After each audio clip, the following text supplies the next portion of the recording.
चुड़ैल पर ठंड की मार। सुदूर गांव के पास एक घना जंगल था जहां लोग जाने से डरते थे। कहते थे कि उस जंगल में एक चुड़ैल रहती है जो हर अजनबी पर अपनी काली नजर डालती थी। उस चुड़ैल का नाम बर्फी था। यह नाम उसे इसलिए मिला क्योंकि वह ठंड से प्यार करती थी। सर्दियों में जब चारों ओर बर्फ की चादर बिछ जाती, तब वह और अधिक ताकतवर हो जाती थी। आहा, आ गई सर्दियाँ। इस सर्दी के मौसम का मैं बड़ी बेसब्री से इंतजार करती हूँ। अब मैं इन बर्फ की बूंदों से अपनी ताकत बढ़ाऊंगी और इस जंगल की सबसे शक्तिशाली चुड़ैल बन जाऊंगी। उस साल सर्दियां कुछ ज्यादा ही लंबी और कठोर हो गईं। गांव के लोग ठंड से कांपते हुए घरों में दुबक गए थे। हर किसी को डर था कि बर्फी चुड़ैल इस बार कुछ अनहोनी जरूर करेगी। अरे भाई, इस बार के ठंड में तो सारे रिकॉर्ड तोड़ दिए। अगर ऐसा ही कुछ दिन रहा तो हम में से कोई भी जिंदा नहीं बचेगा। बात तो बिल्कुल ठीक कहते हो भैया। ये जमा देने वाली ठंड अगर ऐसे ही कुछ दिन और पड़ती रही तो हम जिंदा नहीं बचेंगे, और अगर जिंदा बच भी गए तो बर्फी चुड़ैल हमें मार देगी। हाँ, क्योंकि इस ठंड से तो उसको और ज्यादा ताकत मिलती है। लेकिन इस बार की ठंड ने खुद बर्फी को भी परेशान कर दिया था। जंगल में चारों ओर बर्फ ही बर्फ थी और बर्फी का घना पेड़ भी ठंड से जम गया था। उसकी ताकत धीरे धीरे कम होने लगी। इस ठंड ने तो मेरा जीना हराम कर दिया है। मेरी सारी शक्तियाँ कमजोर हो रही हैं। ऐसे ठंड में तो मैं और ज्यादा नहीं जी सकती। बर्फी चुड़ैल ने सोचा, मुझे गांव जाकर अपनी ताकत वापस लानी होगी। अपनी शक्तियों के बिना मैं कितनी कमजोर और बेबस हो गई हूँ। अगर मुझे जिंदा रहना है तो मुझे जरूर ही गांव में जाना होगा और वहीं से अपनी शक्तियों को वापस पाना होगा। वह गांव की ओर बढ़ी, लेकिन ठंड इतनी ज्यादा थी कि उसके कदम भी जमने लगे।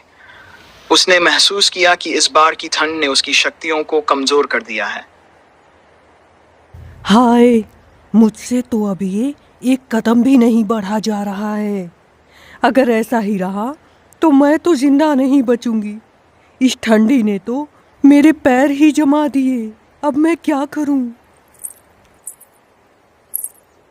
वह गांव तक पहुंचने से पहले ही बेबस होकर गिर पड़ी।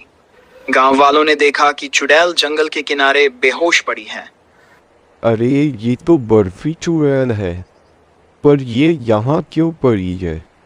लगता है इस बार की ठंड ने इसका भी हाल बेहाल कर दिया है। हाँ, सही कहते हो भाई।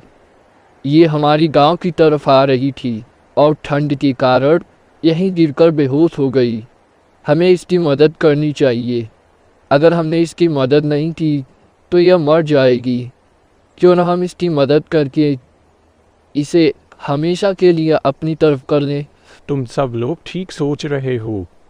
हमें इस चुड़ैल की मदद करनी चाहिए और इसे पूरी तरह से अपनी तरफ कर लेना चाहिए।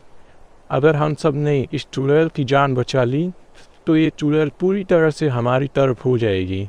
ये अच्छा मौका है।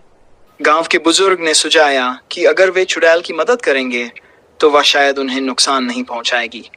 गांव वालों ने मिलकर चुड़ैल को गर्म कपड़े पहनाए, आग जलाई और उसे गर्म सूप पिलाया। धीरे धीरे बर्फी चुड़ैल को होश आया। उसने गांव वालों की मदद देखी तो उसकी आंखों में आंसू आ गए।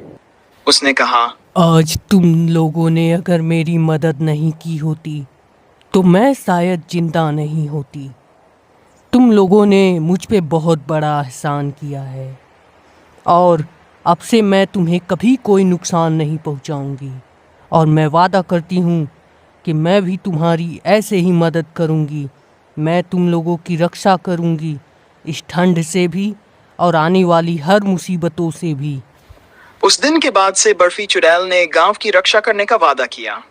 वह अब ठंड में गांव वालों की मदद करती और उन्हें अपनी शक्तियों से सुरक्षित रखती। अरे, ये बर्फी चुड़ैल तो इस गांव के लिए मसीहा निकली। हमने इसकी मदद करके बहुत अच्छा किया है। ठंडियों में ये हमारी कितनी मदद करती है।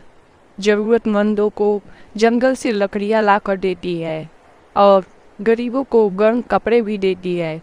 उसकी सत्तियाँ हमारे काम आ रही हैं। सच कहते हैं लोग, नेकी का फल हमेशा ही अच्छा होता है। इस तरह चुड़ैल पर ठंड की मार ने उसकी जिंदगी बदल दी और गांव वालों का दिल जीत लिया।